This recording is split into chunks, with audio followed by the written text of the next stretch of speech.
안녕하세요. 뻔뻔한 복덕방입니다. 구독과 좋아요, 알림 설정, 회원가입 부탁드리겠습니다. 확실히 7월이 분기점이 될 거란 말씀을 드렸었습니다. 전혀 예상치도 못하는 변곡점이 생길 건데 이게 결국 터져버리게 된 거네요. 일단 어떤 경제 현상도 폴리이코노미, 경제 이외의 현상으로부터 지대한 영향을 받을 수밖에 없기 때문에 경제가 바로 생물이란 얘기죠. 미세한 듯 보이는 상호작용도 결국 시장에는 핵폭탄과 같은 엄청난 파장을 불러올 때가 많은데 미국의 경제 상황은 갈수록 오리무중, 정말 알 수 없는 변곡점에 서게 됐습니다.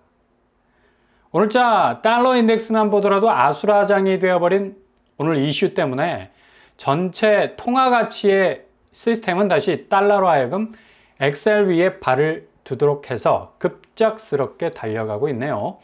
모든 세계 통화의 가치는 이제 달러로 통일이 될 거라는 말을 해도 전혀 어색하지 않은 게 바로 이런 현상 때문인데, 한국 원화와 제일 가까운 엔화와 위안화, 특히 엔화는 다시 환율이 올라가기 시작을 했고 위안화 역시도 오르기 시작하는 상승세, 전혀 꿀림이 없이 제대로 오르고 있는데, 역시 달러의 강세로 인한 엔화와 위안화 약세 현상은 장기적으로 볼 때도 이제는 더 이상 발 디딜 틈이 없는 거의 천길 낭떠러지에 가까이 왔다는 사실이죠.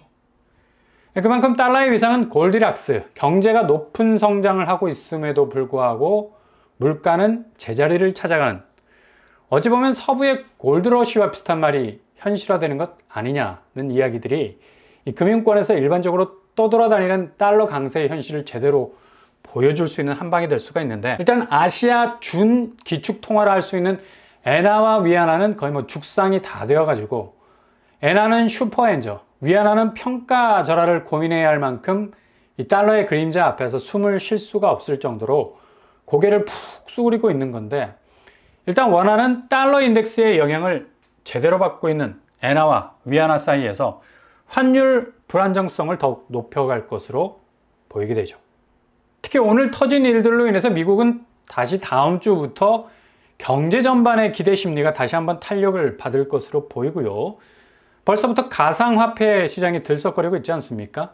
오늘 비트코인 시장은 6만 달러 선을 향해서 다시 내달리기 시작을 했습니다.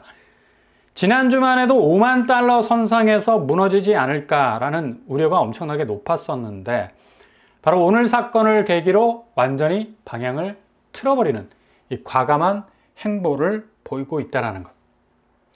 이렇게 경제는 생물이기 때문에 일종의 급작스러운 이벤트가 발생을 하게 되면 완전히 그동안 보여왔던 궤적에서 탈피, 엄청난 턴어라운드 현상을 보이는데, 이렇게 달러 인덱스는 동아시아 통화 가치를 쥐락펴락, 게다가 유로와 파운드까지도 섭렵하면서 완전히 평정을 하다시피 달려가는 모습을 주말 내내 보이고 있다는 것.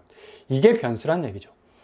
한은이 지금 기준금리 인하에 대해서 고심하고 있는 부분도 이게 쉽게 옮기지 못하는 엄청나게 무거운 육중한 쇳덩어리 같은 게 지금 금리 인하로 가기에는 환율 불안정성이 너무나 크기 때문에 엔화와 위안화 날아가는 거 보세요. 이걸 제대로 움직일 수 있는 금융 환경이 전혀 조성이 되지 않는 거죠.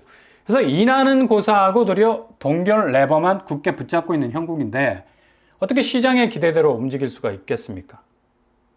지금 서울 집값이 오른다는 지표, 이것도 되게 현실적인 금리 부분에서의 족쇄가 제대로 물려있는 상황에서 나오는 전형적인 그림인데, 노도강은 여전히 하락세, 서울 집값이 무섭게 오른다고 하는데 실제로는 특례 대출을 물고 들어간 젊은 매수세들이 집중 공략한 곳들, 주로 노도강이었죠.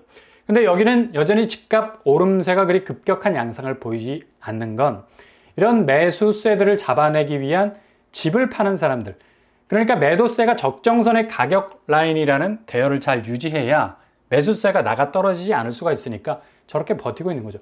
이 수준에서 가격이 살짝 더 올라가 버리면 그냥 다 잡은 고기 놓친다는 일념하에 일단 팔고 나가자는 심리가 강해서 노도강 갭2 집주인들은 가격 적정선을 유지하고 있는 거고, 강동구, 중구, 송파, 성동구의 오름세는 1주택자들의 상급지 환승을 위한 움직임. 그러니까 기존의 집을 오름세에서 서둘러 팔아버리고 조금 더 위급의 상급지로 옮겨가기 위한 매매 거래가 증가를 하는 건데, 이 움직임은 되게 제한적이죠. 그리고 여기는 강남 쪽과 가까운 상급지의 모습을 보이고 있기 때문에 일단 기존의 집을 처분하고 빨리 잡아야겠다는 매수세가 올라타고 있는 상황이라서 거래량이 그리 많지는 않지만 집주인이 올려서 호가를 내놓고 있고, 더 호가가 오르기 전에 잡아야 한다는 급박한 마음이 작용을 하고 있어서 서울 집값 오름세가 강동구 쪽에서부터 중구, 송파, 성동으로 이동을 하고 있는 건데, 이 흐름이 금리 인하라는 새로운 전환점이 나타나게 되면서 더욱 가팔라질 수 있는 가능성이 있지만, 단기적인 현상에 그칠 것은 결코 한국은 금리를 만지작거릴 만큼 금융 환경이 여유롭지 못하기 때문이라는 점이죠. 그래서 지금 서울 집값 오름세에 대한 팩트는 오늘 터진 미국의 경제 상황이 획을 긋는 이 분명한 분기점을 만들었다는 거죠. 급작스럽게 나온 이슈들이 거의 시장을 아수라장으로 만들 수도 있었지만, 원래 돌아가는 판사리가 그렇게 갈 거라는 예상 하에 금융시장이 움직였기 때문에 앞으로 미 연준의 셈법은 상당히 복잡하게 될 것으로 예상이 됩니다. 그러니까 하반기 대세 상승장을 구가할 것 같았던 한국 부동산 시장은 다시 엄청난 변화의 시점에 와 있게 되었다는 거고, 지금 이렇게 되면 예상대로 국채금리는 엄청나게 오르게 될 것 같아요. 이번 주에 다시 내려앉기 시작한 국채는 이번 주 주말을 지나면서 월요일 시장이 리오픈되게 되면 거의 불굴의 불도저 같은 모습으로 밀어붙일 가능성이 높아질 것 같습니다. 왜냐? 국채 시장은 미국 브랜드로 밀어붙이는 금융시장이어서 어떻게 해서든 재정 확대에 근거한 이 달러 찍어내기에 기저에서 가장 확실한 가치 창출의 물주가 될 수 있기 때문에, 그래서 10년물 같은 장기 국채 투자가 급증을 하고 있는 건데, 이렇게 손님들이 줄을 서고 있으니 미국은 국채 발행 속도를 엄청나게 늘려나갈 것이고, 당연히 국채 가격은 떨어지겠죠. 반대로 국채 금리는 올라가겠죠. 이렇게 되면 시중은행 2% 주담대 금리가 내일부터 다시 금융당국의 점검 차원에선 위로 올라가는 모양새를 보이고 있는데, 국채금리 추이가 다음 주는 아주 급변하는 모습을 보이게 될 겁니다. 그래서 열흘 만에 1조 8천억을 찍고 있는 국내 주담대. 지금 상황에서 주담대 안 받는 사람이 이상하다는 말이 나올 만큼 정말 엄청난 수요가 대출에 매진하고 있는 건데, 대출금리가 지금까지 시중은행에서 문턱을 낮추고 있었기 때문에 계속적인 대출 수요가 물밀듯이 밀려들고 있는 건데, 국민, 신한, 하나, 우리 농협, 가계대출 잔액이 11일을 기준으로 710조가 넘어서고 있어요. 지난달 말 708조에서 거의 2조 가까운 돈이 풀린 건데 정말 아찔한 속도가 아닙니까? 2년 11개월 만에 최고의 속도, 스포츠카를 능가하는 스피드를 보이고 있는데, 특히 주담대 증가율은 더욱 매집 의사를 가진 사람들의 호주머니가 되어주고 있는 것도 정말 대책이 없는 건데, 미국 이슈 때문에 금리 상황은 다시 급변할 수 있는 안개 속으로 들어갈 수밖에 없습니다. 비둘기로 변한 미 연준이 더 이상 날개짓을 하기에는 상황이 많이 터프해졌다는 거고, 급변이라고 말씀을 드리지 않았습니까? 이런 변수가 터지기 때문에 금융시장은 한 치 앞도 안 보이는 겁니다. 그러니 시중은행에서도 나가도 너무 나가버렸으니까 신한 0.05%, 하나도 0.20%, 국민도 전세자금 대출을 올리는 0.2% 상향 조정이 있었습니다. 우리은행도 0.1% 정도 올렸는데, 이거 그냥 눈치 보는 수순에서 올린 게 아니죠. 은행 쪽에서도 다 계획이 있거든. 이제는 걷어들여야 할 때라는 것. 시중은행의 태세 전환이 본격적으로 일어나게 될 것으로 보이고요. 그동안 은행채 금리가 싸져서 금리를 내릴 수 있는 여분이 있었지만, 이젠 대외 환경의 변화가 미국에서부터 시작될 금융 환경이 지난주만큼 비둘기 날개짓이 되지 못할 가능성이 높기 때문에, 그러니 7월 중순으로 넘어가는 휴가 시즌, 아마도 월요일부터는 급박하게 돌아가는 경제 상황의 시계가 아마 총각을 다투게 만들게 될 것으로 보이고, 주말을 넘어가면서 숨죽어 있던 금융시장의 동향은 아주 단순하지만 굵직하게 이동하게 될 것으로 보입니다. 미국은 전 세계가 불황인데도 유일하게 경제 호황을 구가하고 통화 가치의 절대적인 우위를 점하고 있고, 한국은 주변 국가가 부동산 시황이 다 죽어가고 통화 가치가 나락가는데도 유일하게 부동산 집값, 그것도 서울 집값만 쌩쌩한 기묘한 현상이 일어나고 있지 않습니까?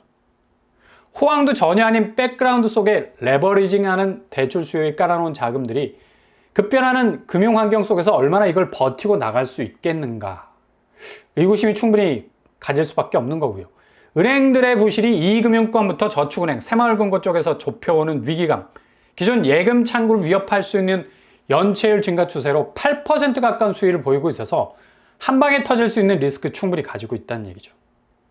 국토부에서도 지금 집값 상승의 추세적인 상승은 아니라고 발표한 근거에도 시장은 지금 엄청난 기대감이 있는데도 냉정하게 금융 환경의 급변이 고스란히 집값을 단칼에 날릴 수 있는 위기감 고스란히 안고 있다는 거 사실 알고 있습니다.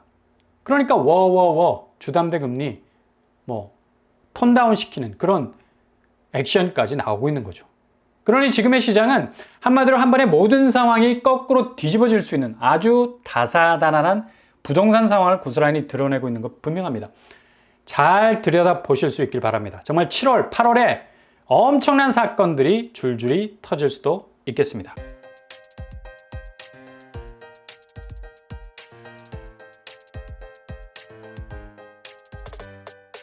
오늘의 부동산 캐릭터죠. 확실히 미국 이슈는 전 세계적인 금융시장에 충격파를 주고 있을 수밖에 없는 게 역시 지금 경제 주체요, 통화 주체이기 때문에 여기에 딸려가야 하는 한국, 특히 부동산 시장은 급변하는 상황에 따라서 집값도 요동칠 수 있는 그런 하반기를 맞이하게 될 듯 보입니다. 오늘도 응원합니다. 항상 여러분의 길이 꽃길만 되실 수 있길 바랍니다. 이상으로 뻔뻔한 목덕방을 마치겠습니다. 구독과 좋아요 부탁드립니다. 감사합니다.